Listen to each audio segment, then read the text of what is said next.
on about operations on real numbers. You know that real numbers are particularly you have divided them into two types, rational and irrational, right? Now you have learned different properties of rational numbers. You know that rational numbers, they are commutative, they are associative, they are distributive under addition and subtraction. They follow all the rules like commutative, associative, distributive. Okay. In the same way, irrational numbers also follow the same rules. They also follow the rules for all addition and your multiplication. Okay. Now, what about closure property? You know, rational numbers are closed. Rational numbers are closed under addition, subtraction, multiplication, division. In all these operations, they are closed. Condition is that they should be non-zero.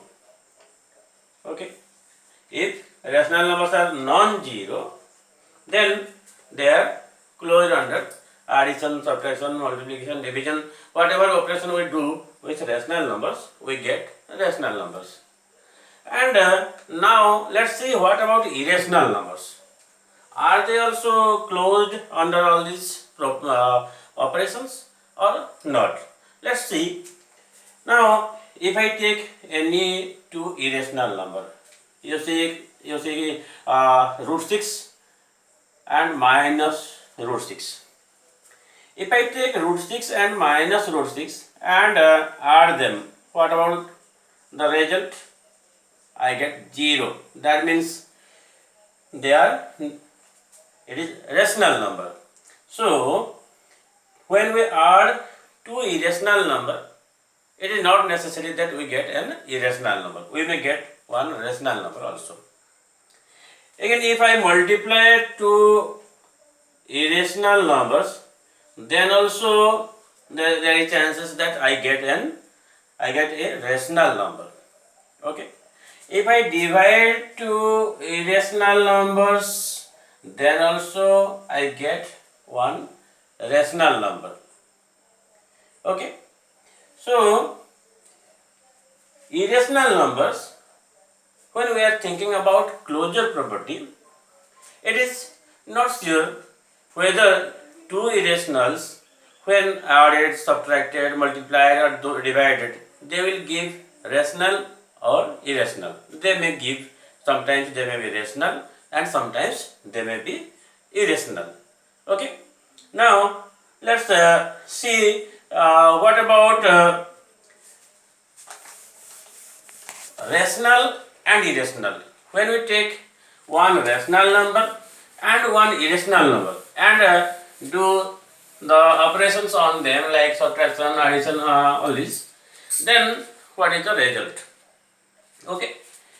When I am taking one rational number and one irrational number, you see this one is irrational number. Okay. So 2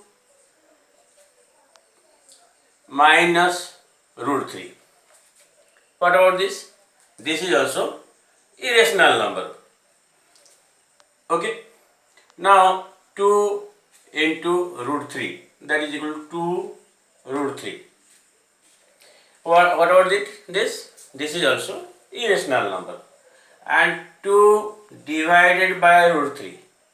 This also gives you all are irrational numbers. Okay.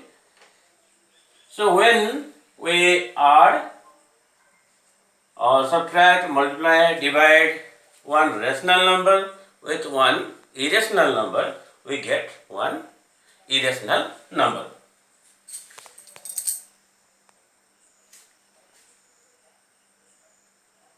Now, let us see how root x can be expressed on a number line. So in the last section we had discussed how to express or how to represent root 2, root 3, root 5, so all irrational numbers on the number line. Now I am giving you one common formula or one common way how we can represent root x on the number line. Okay. Now if we want to express root x on the number line, let us do some analysis how we can do this. Okay, let us take one line AB which is equal to x units. Just extend it to C so that this is 1 unit. Okay, now divide AC into two equal parts so that you get the point O. That means AO equal to what? X plus 1 divided by 2, that is x plus 1 by 2. So AO equal to what we have taken? We have taken AB equal to x units. Now BC equal to 1 unit. Okay. So AO becomes x plus 1 by 2 units. Now what about OB? You see this is also x plus 1 by 2. Now x plus 1 by 2 minus this 1. So OB equal to x plus 1 by 2 minus 1. That is equal to x minus 1 by 2. So OB gives you x minus 1 by 2. Now you see, if I draw a semicircle like this by taking O as center and OA as your radius, then I get this semicircle. And what about this one OD? OD, what is the point D? At the point B I have taken one 90 degree here. I have drawn a 90 degree here at point B and it touches the circle at D. Now if I join OD, then it is equal to x plus 1 by 2 because this is also radius and this is also radius. So both are x plus 1 by 2 and OB is x minus 1 by 2. Now let us consider triangle BOD. In triangle OBD, if we apply Pythagoras theorem, what we get? BD equal to BD square equal to your OD square minus OB square, right? And this gives you x plus 1 by 2 whole square minus x minus 1 by 2 whole square, right? And that is equal to x. Okay, here you can apply the what formula we have applied? A plus B by 2 whole square minus A minus B by 2 whole square equal to AB. Okay, so here A means x and B means 1, so it is 1, right? Now what about BD? BD equal to square root of x. So BD is square root of x. Now with this idea we can easily express root x on the number line. So how to do it? Just we shall continue with the same process. Let us take one number line. Okay. If we take one number line, then we shall take a point A, B and AB, that suppose we have to express root 5 on the number line, or any number root 9.3 on the number line, or any point suppose root 10.5 on the number line. Then we shall express the same thing If we have to express 10.5, then we shall take 10.5 here. Now take 1 centimeter. Okay, this is C. Now just divide AC into 2 parts so that you get the point O. Now draw the semicircle. Here you have to draw 90 degree. Then join it. Okay. Now you know this one is your root 10.5. So just by taking the same arc, we can put it on the number line so that it will express your root 10.5. This point, let it be suppose point E. This is point D. Then this root E, okay, it will express your 10.5. Then which is the 0 point, that is important, which is the 0 point here. You see, this value is equal to this value. That means this point represents our 0.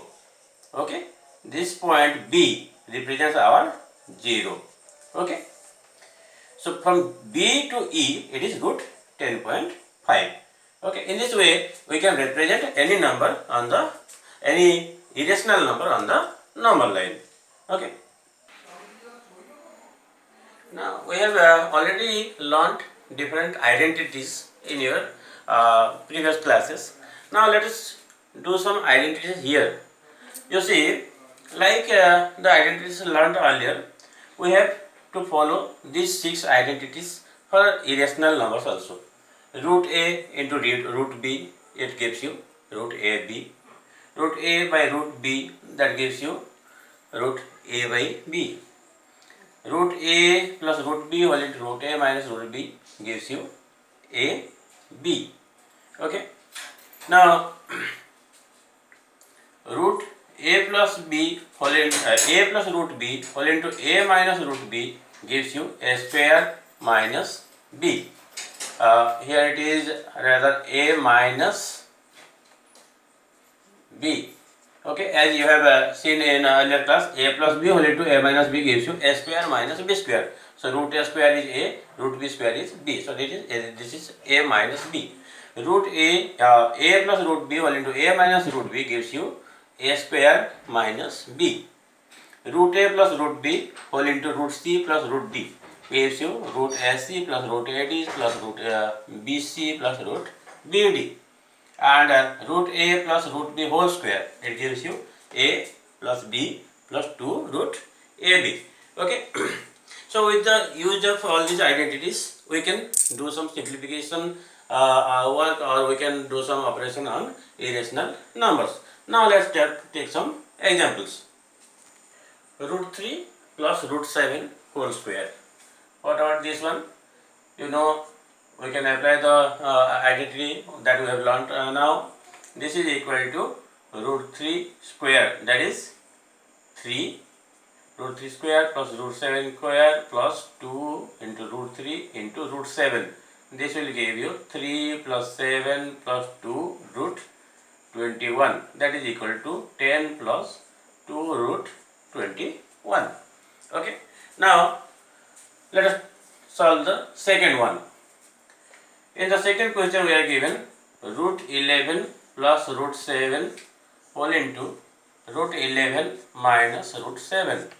And as per the identity we have learned now, this is equal to root A plus root B whole into root A minus root B. This gives you A minus B. So it is 11 minus 7, that is equal to 4.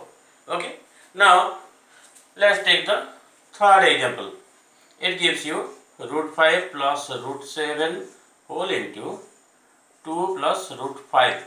This is equal to root 5 into 2. It is 2 root 5. So root 5 into root 5. It is equal to 5. Root 7 into 2. It gives you 2 root 7. And root 7 into root 5. It gives you root 35. Now you see,